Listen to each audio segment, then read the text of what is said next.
มื้อนี้ตอนเช้าค่อยกะมาเบิ่งกอนี่คือเก่าเนาะมื้อนี้วันที่2ท่านว่า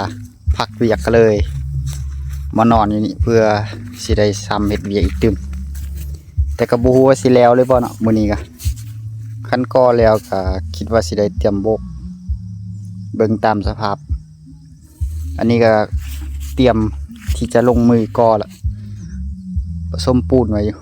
เดี๋ยวจักหน่อยค่อยก็สิเริ่มก่อ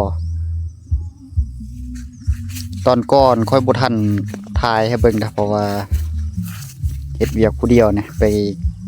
ถ่ายคลิปไปอันนั้นพร้อมเดี๋ยวมันจะสาแล้วก็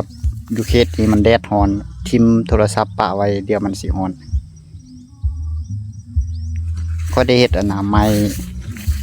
เอาไว้ใส่ห้องปูนนึงเพื่อจะเอาปูนเทๆใส่ข้างในอัน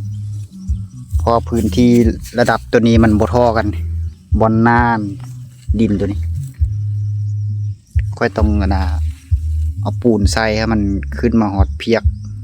ให้ดินบอกกอขึ้นมาหอดเพียกระยะห่างมันก็ห่างหลายเติบมันจะเริ่ม